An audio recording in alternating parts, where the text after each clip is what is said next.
Hey y'all, welcome back to my channel. So today's tea time with Toya is going to be somewhat brief, but I guess we'll see. So today I'm going to talk to you guys about the current economic state of the United States and how that may affect you. A little bit stressed out about the situation right now personally because my 401k and retirement has decreased by about 30% in the last 3 to 4 days. So if you do have retirement provided by your employer or an employer matched retirement or any type of retirement account that's based on a age-based retirement like a 401k or even individual accounts like Roths or IRAs and you haven't checked on them, you should.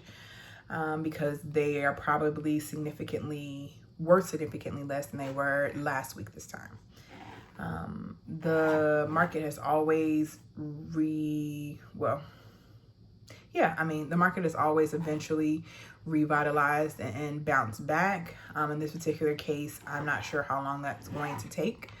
I am very thankful that I'm somewhat young, under 40, so my retirement has some time to bounce back and recuperate from these major losses, but I still don't know how that really is going to affect me, especially since I don't plan on actually retiring from the employer that I'm with right now, and it's potentially I'll be self-employed after leaving this particular employer, so matching of my 401k is not going to be any longer. So me taking losses right now is not really feasible. Now, as you may know, the federal government has come together in a bipartisan effort to help stimulate the economy. So they're, I wouldn't say ahead of this, but they are definitely right behind the issues that we're having. So supposedly early April, and then again in early May, we're supposed to get some type of stimulus. I don't know how that is going to be dispersed. I don't know how much is going to be dispersed. I really don't know when it's going to be dispersed. You know, what I'm telling you is kind of hearsay. So to say April and May, I really don't know how that's going to happen. And the amount of the stimulus, I guess, will depend on potentially your income.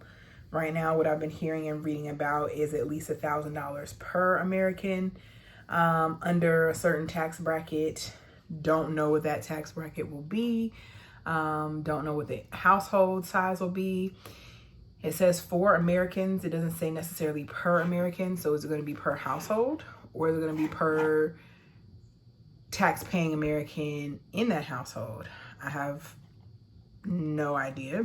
There's also some bailouts or subsidies for small business owners or self-employed individuals. I don't know how that is supposed to happen either.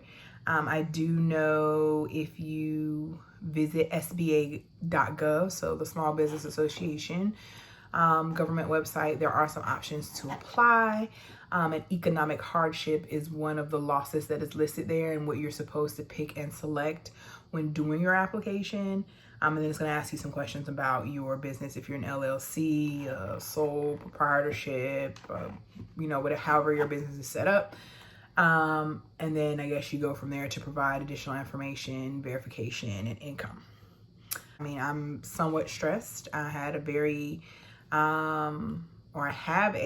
very major situation that's going to be going on towards the middle of the year, which will cost me quite a few $1,000s, and I'm not even sure how that's going to go or how it's going to happen now. I had a certain plan in place pretty much up to the last moment on how it was going to go, and that is somewhat being derailed based upon just economic changes, income changes, things of that nature. So I'm hoping something changes very quickly and that we can make it through this process. One thing I don't feel confident about is our president. So it's really hard for me to even listen to him talk on a daily basis. I'm more prepared to do these random YouTube videos than he is prepared to give statements to the entire United States. It's literally like he says one thing and then there's someone there to tell you the truth. So it's like when you're dealing with a child or maybe someone that has, you know, early onset Alzheimer's or dementia, you kind of let them do and say what they want to do and say because it's not worth the trouble that you would have trying to correct them or make it right. And then afterwards, you come back to clean up what's happened or you come back to correct what's happened. And literally I just got finished watching the news. He was on there talking about a drug that could possibly be used for the coronavirus. I can't remember the name of it right now. But basically it's a drug that's used for malaria. It's also used for people who have osteoarthritis. And basically it's like he was on the fly. It was like he was saying, oh, well, you know, this drug's been around for a long time. It's a very powerful drug. It works for other viral diseases and it won't kill anyone. First of all, for you to say the words out of your mouth that it won't kill anyone is absolutely stupid. Each individual person is different. It may not kill you or the majority of people, but to say it won't kill anyone is dumb. As soon as he was done saying that, a licensed and trained medical professional came on the screen to say, yes, this drug is relatively safe and can be used for all these different things. And we've gotten information from China that it can help with coronavirus, but there's no real data to back that up. They basically just said, yes, it works, but there's nothing to back it up or to prove that it works. And then also there's a very small margin in a standard dose of this medication and a lethal dose, which is completely the opposite of what Trump said. He says it didn't kill anyone. If there's a very small margin of a lethal dose of something, that means that yes, it can kill someone, and apparently it can kill someone easily if the dosage is incorrect. So I really have no faith in the things that he does and says at this point. I wish he would just shut up, because every moment it's just more and more embarrassing and confusing to people. It's not even about it being embarrassing. It was always about it being embarrassing. I am quite embarrassed to be an American at this point in time and have someone that's basically the leader of the free world, has the nuclear codes, who can't tell the truth to save his life. You know, everything he says is an absolute lie. It's literally, he's pandering to the audience he has at that point in time, making you trying to believe something, trying to swindle you into something, knowing that either one, he has no fucking idea what he's talking about, or two, he's just making it up on the fly. But it's neither here nor there. You know, the embarrassment portion has happened and it's been happening for the last 2.5, 3 years. The problem that we have now is that it's just confusion. If you believe what he says, in one moment he can say, we have a handle on coronavirus and we've already had a handle on it. And the next moment he can say, oh, it snuck up on us. We didn't know anything about it. So which one is it? Did you know something about it? Or did you not know something about it? Did you know something about it and choose not to do anything about it? Or is it really something that did just sneak up? And if it did sneak up, how did that happen?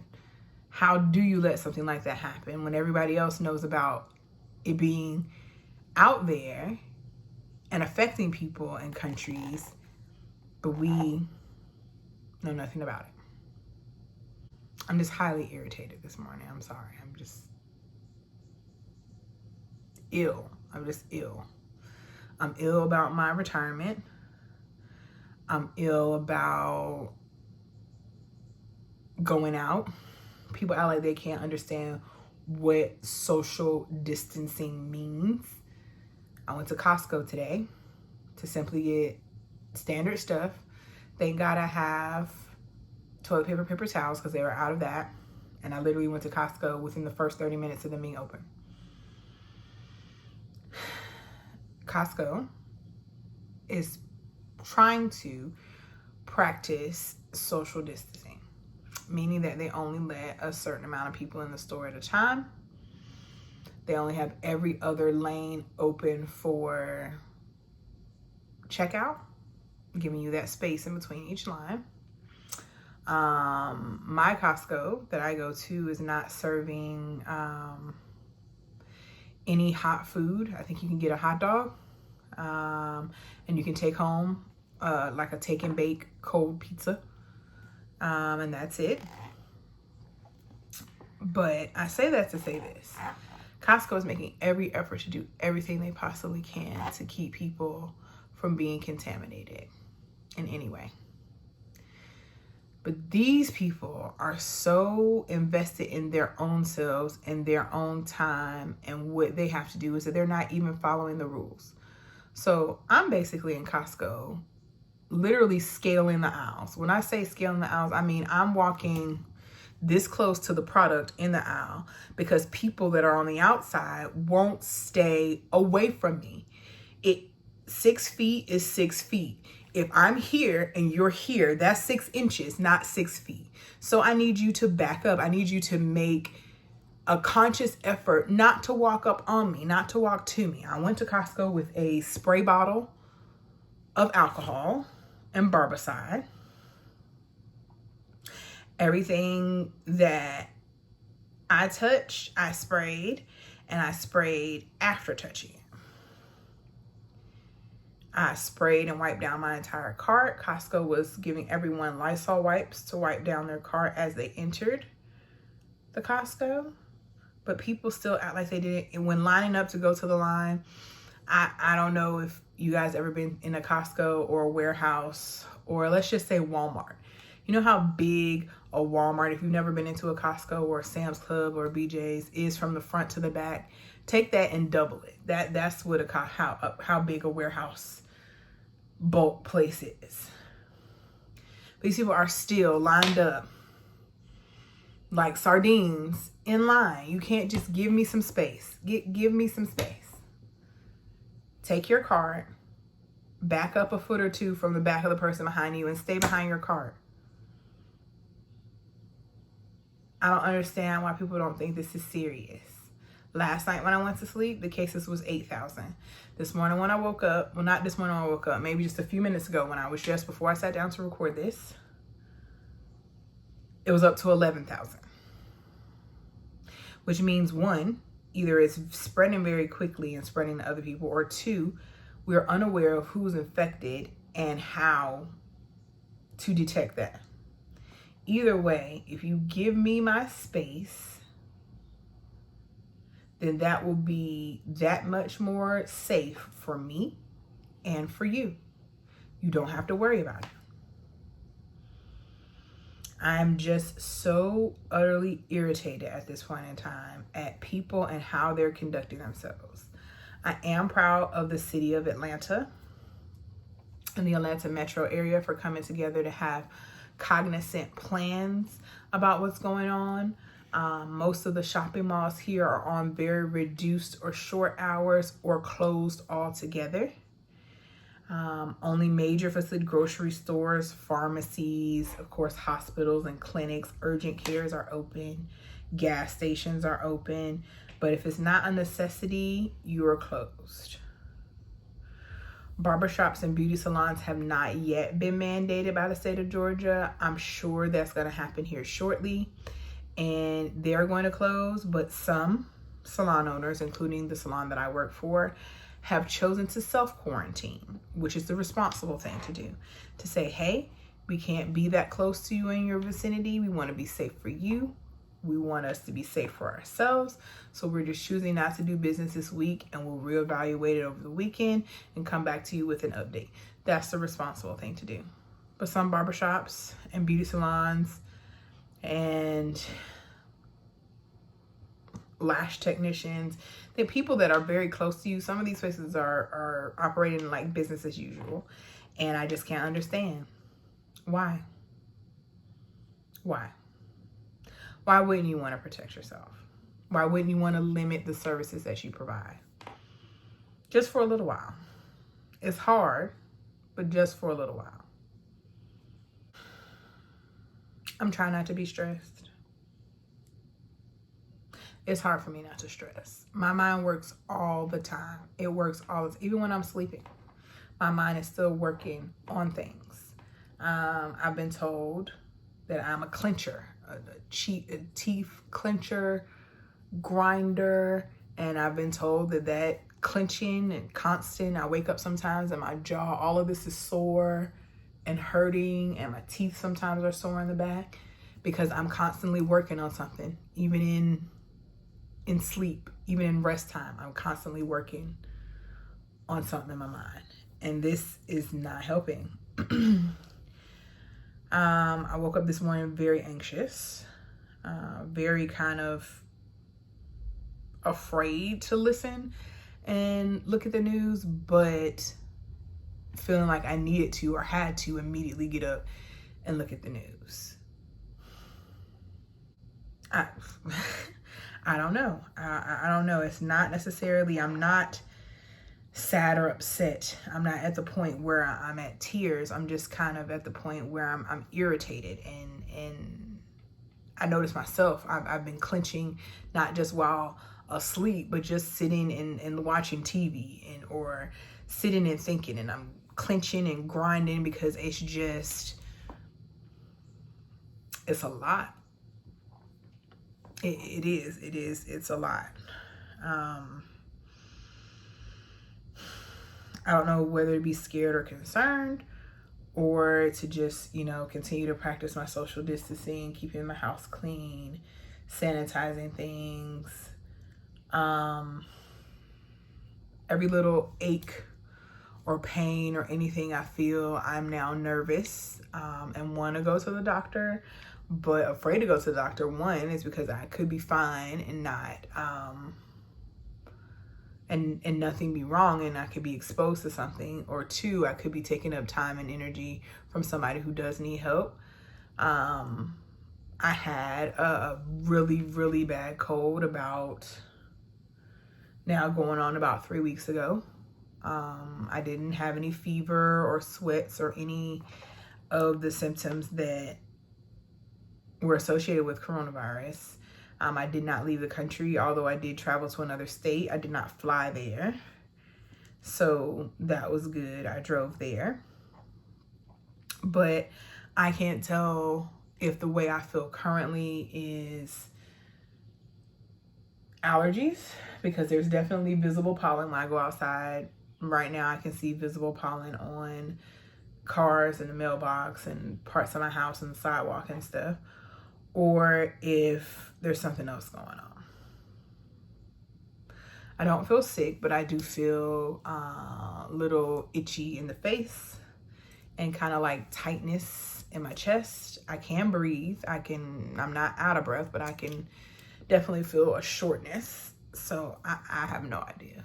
I don't know if that's me being anxious and nervous in combination with allergies and issues that I have every year around this time, or if I should be more concerned. So I'll see if I start to feel a little better. I think what I'm going to do right now is I have been out. So I've kind of made a plan in my house, is that if you go out of the house and you go out into the public, you immediately come in, wash hands, take off shoes at the door, spray your shoes down with alcohol, and then proceed to take a shower or a bath. So that's what I'm going to go ahead and do. I just came back from Costco, so I'm going to get that done, and maybe that'll help me feel a little bit better. And then I'm probably going to take a nap. Just try to calm my mind down. I am feeling very, very, very, very, very overwhelmed. I'm very overwhelmed right now, and I don't know how to process it. I don't know whether, like I said, I don't know if I want to feel like, do I want to cry? I don't feel like I want to cry, but I am very nervous and anxious. So yeah, I think I'm gonna try to process that. I'm going to definitely go take me a long hot bath and try to relax. Maybe don't watch the news so much, because I can feel it. Like I can literally, I don't feel the tears about to come. Are they about to come? Little eyelash glue on my eye. I don't feel any tears about to come, but I can feel the choking feeling. You know how you feel when you're about to cry in your throat? I just feel that overwhelmed, choked up feeling right now. And it's not comfortable. So I'm going to try to do some stuff to get my mind off of what's going on. If you have any comments, of course, leave them below. Words of encouragement, maybe. Something I can do, potentially. Yeah, yesterday was my wedding anniversary. Couldn't really go anywhere or do anything like we normally do, which is fine.